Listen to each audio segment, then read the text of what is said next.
Hey, what's going on, guys, and welcome back to another episode in my Football Manager series. This is episode number 45, and today we are returning with the final two games of the season as you take on Stoke at home and Arsenal away. Before we play those games, though, show how I've been getting on off camera, but actually, just as I say that, there's nothing to show you, is there? Because you saw the last games in the last episode, the 4-1 defeat to United in the FA Cup semi-final, and then the 4-2 victory over Reading at the Badesky Stadium, which has all but confirmed a place in next year's Champions League, because when I left you, City and Liverpool to play each other and they drew 0-0, and because of that we are now into the 4th place position and are 6 points clear with 2 games to go.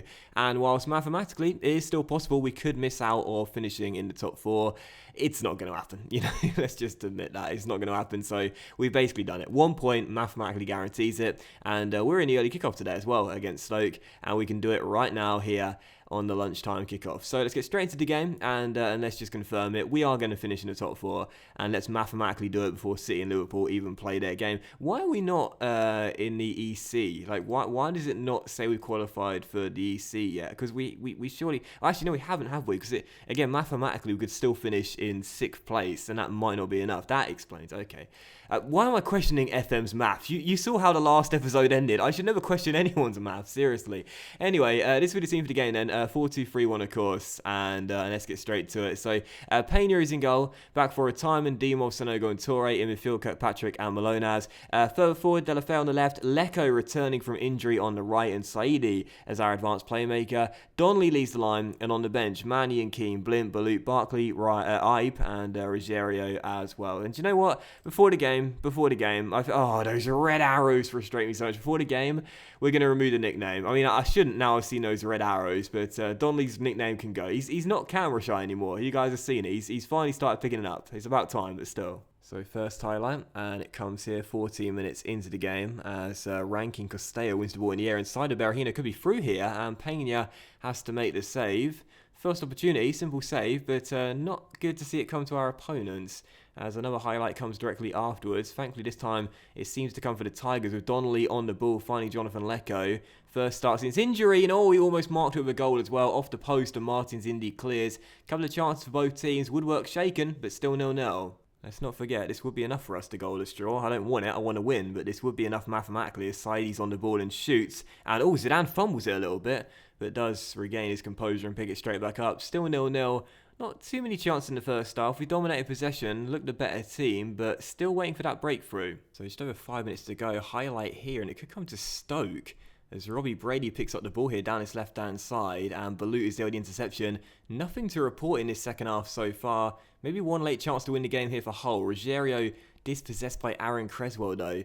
If Stoke win this game, I mean, mathematically it's still highly unlikely, but I'll tell you this right now, our form to end this season has been absolutely terrible, and I will be worried, just a little bit worried, that maybe City and Liverpool could pull off the impossible, one of those two, and dump us out of the top 4 just before the end of the season. Here's Palmer on the ball finding Danilo, and Danilo on the ball keeps hold of it and finds Kieran Trippier as the ex-Spurs and Burnley right back plays it inside towards Palmer. Now Ozan on the ball.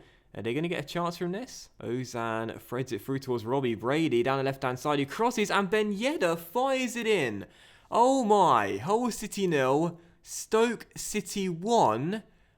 I can't believe this. Are we going to choke away a top 4 place? It's possible. It's definitely possible. Robbie Brady crosses, and there is Ben Yedder in the centre to fire it home. Hull 0, Stoke City 1. Our final home game of the season is going to end in defeat, embarrassing defeat. And I can't believe this. I mean, thank God City and Liverpool drew 0-0, because if they didn't and one of those teams won, we would be in a lot more trouble than we are right now. I mean, because of the goal difference swing, we should be fine. Even if we lose against Arsenal as well, and City or Liverpool, or both, win both of their games, we should still be fine. But, this is an embarrassing way to end the season. Our form has been hideous, absolutely disgusting, and we're going to lose this game. It's our final home game. It's ended in embarrassing defeat. And there is still a chance we might finish outside the top 4. I'm getting aggressive. I need to. Donnelly, you're getting your nickname back on in a minute, son. Seriously. What's going on? Again, City or Liverpool have to win both of their remaining games, and there needs to be a big goal difference swing as well. Now, City have held up their end of the bargain. Gabriel Jesus brace away at Villa Park keeps them in the reckoning. Now, Liverpool are surely going to beat Palace as well. And if you take a look at the table right now, there is still a chance. I mean, there's 10 goals. We've got to go to Arsenal away in the next game.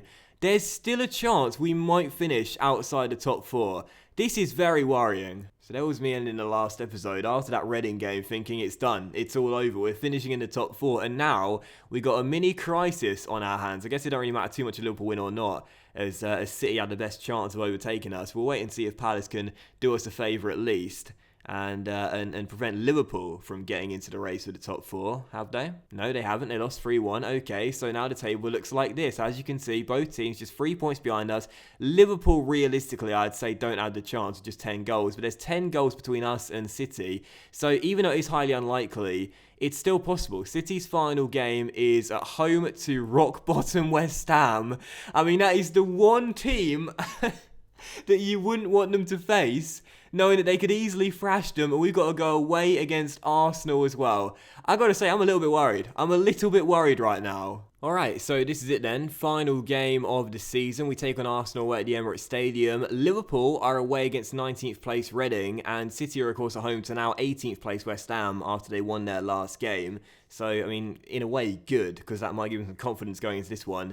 But I've got to say, man, I'm a little bit worried. I mean, I'm a little bit worried. I'm genuinely a little bit worried. Our defending's been terrible of late. Our form's been hideous. It's not beyond the realms of possibility that we get thumped away from home against Arsenal. And obviously, with Manchester City climbing the table and breathing down our necks, they thrash West Ham, who are surely due to get relegated. So it's definitely possible. And my word, am I nervous for this one. So Arsenal away then, final game of the season. This will be the team for the game. Raj is sort of back, but not fully yet. He's not match fit. So I don't even know why I'm bothering putting him on the bench, because it doesn't really matter at all. But we'll start. Do you know what? No, I'm gonna start Raj, even though he's not match fit for this game, because Pena, I like Pena, but he's leaked a lot of goals of late, and maybe Raj will do better. So Raj in goal, first starts since injury, back for a time and Dimov, Keane and Torre.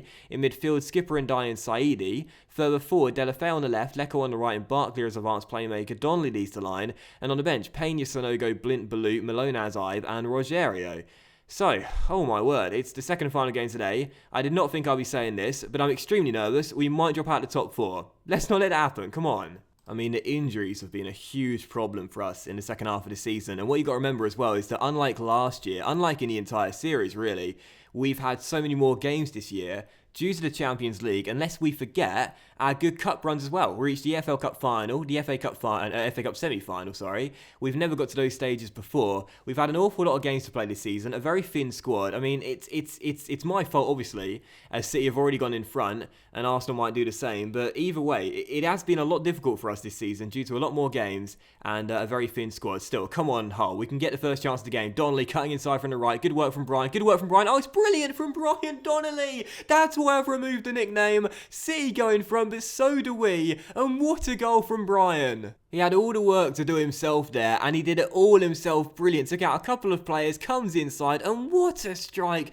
right into the top corner. You see what it means to him, and me as well. We go in front, and thank God for that. A huge pressure-relieving goal from former camera-shy Brian Donnelly. And we get ourselves a bit of breathing room, and my word did we need that as Liverpool go in front as well. Not much breathing room then, but another highlight here, Delafeu's free kick, headed away, but Skipper and Dye should get to the ball first, finds Gerald Delafeu, and Delafeu crosses, and Donnelly makes it 2, but I think he might be offside, I think he might be, yes he is, I thought so. I thought he's got a lot of space inside the area there, I'm sure Arsenal's line was pretty tight, and Donnelly is straight offside, so still 1-0, but a very good start from Hull. Let's keep this up. As Dragomir heads on that free kick and we get it straight back. Barkley on the ball. Can we come through again? Brian Donnelly in the mood today. Is dispossessed, but it comes to the skipper. And Alfred and Dye back to Saidi. And Saidi is our deep-lying playmaker today. Keeps hold of the ball. Spreads it out wide towards Josh Timon. And the left back can possibly cross to the middle, which he does. And it's a simple save. Still 1-0. I'm very nervous right now. Go on, Keane, win that in the air, son. Okay, and Dye wins it instead, but Arsenal get it straight back. Let's not let them get back in this game. Come on, we've done well to get in front. We almost went 2-0 up, had it not been for the Lino's flag. Let's not let them get back in this game. Oh, Raj, thank goodness. Really important stop. Highlights galore to start this game off then, 90 minutes in as the cross comes into the middle. Deflected, Dragomir fires it in though, and Arsenal do get back on level terms. I felt they would at some point, and it's 1-1. We're still doing enough, so let's not hit the panic button just yet, but a nice finish by Dragomir past Raj, who couldn't get to the ball. It's 1-1, and yet another highlight in a very action-packed first 21.5 minutes as Dimov wins the ball in the air, but it goes straight to an Arsenal player. Chamberlain into Sandro. And Sandro tries to play that wide, but Timon read it perfectly and wins it back for us. Delafeu now gets past one and finds Saidi. And Saidi through to Donnelly. Come on, you've done it once before. Do it again. Run at those red shirts and get a chance. No, back to Saidi. And now Barkley. And now Barkley. And now still Ross Barkley over the bar. Still 1-1. Very good start to this game, though. Lots of chances. And I'm still feeling quite pressured. Chamberlain through to his man. Torre heads it back towards Raj, though. And we shall regain some composure, which we so sorely need right now, as we're still tied at 1-1. And Raj launched it long to Delafeu. I hate the fact he does that. In my player instructions for Raj, he has fewer risky passes and shorter passes and distribute the ball to the fullbacks or the centre-backs, one of the two.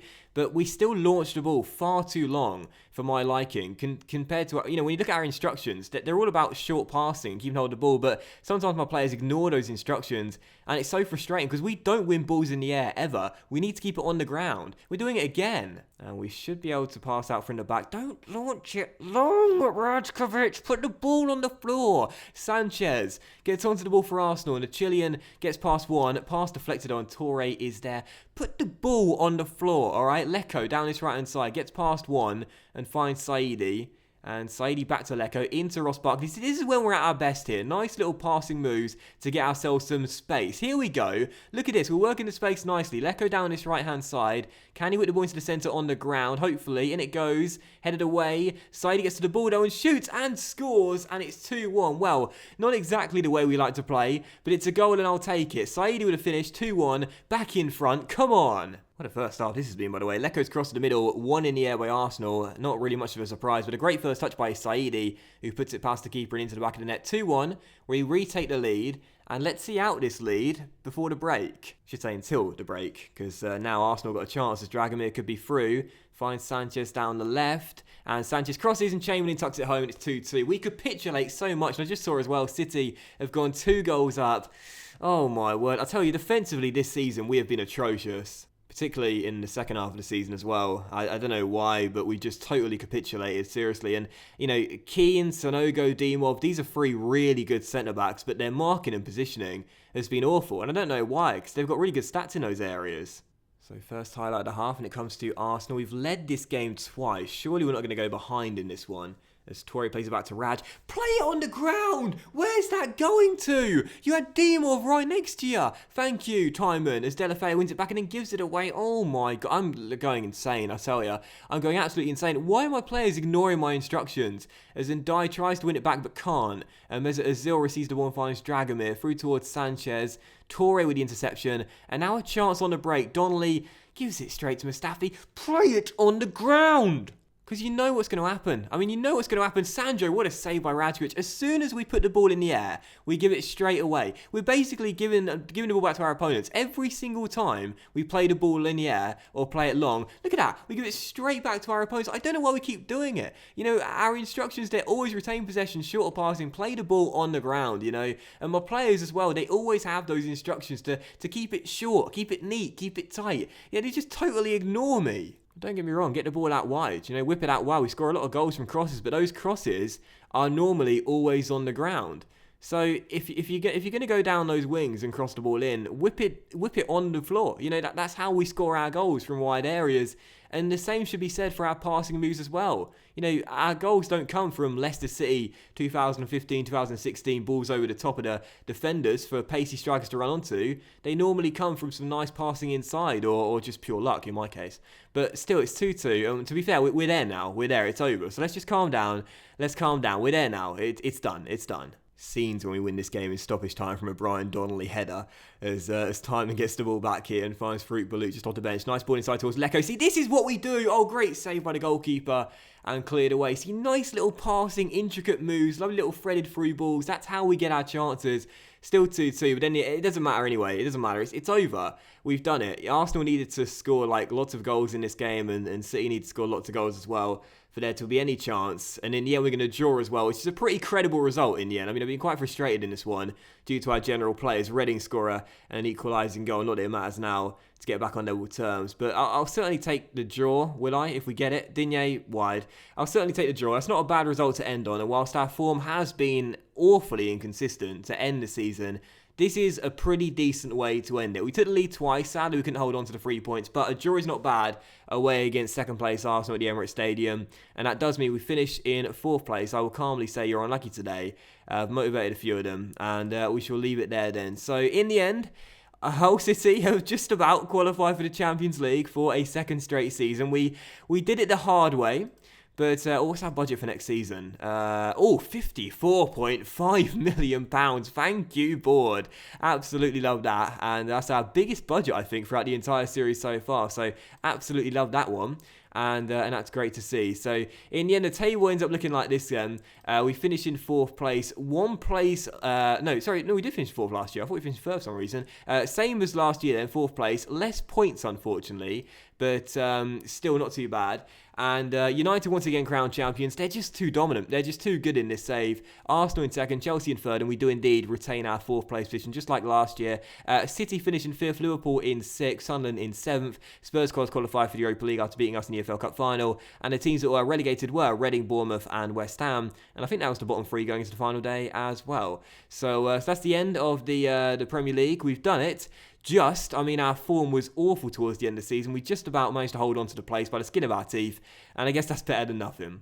Now, one thing as well to show you before we do end the episode is that we do have the World Cup, and a few of our players have been selected. I always like to see as many players get selected as possible to see what players are going to the tournament, and it was around here at some point. Here we are. And Dye's off to the World Cup. Park Young-Goo's off to the World Cup. He's been on loan at Frankfurt this year. Barkley, Timon and Keane are our English representatives. Sonogo's going with France. Blint is going with the Netherlands, and Raj goes with Serbia as well to the World Cup, which is due to start very soon. And of course, it has been moved to China as well, which I discussed in my special in-depth look at the save. Those are the groups, and I'll let you know who won it come the end of the World Cup and the start of the new season, which will of course be up on Saturday morning. So Sancho for Arsenal won the Golden Boot. Donnelly scored 22 goals this season, very good. I think that was 2 fewer than last year, but still a very, very good year for Donnelly. What are these red arrows about? I'm getting so frustrated today.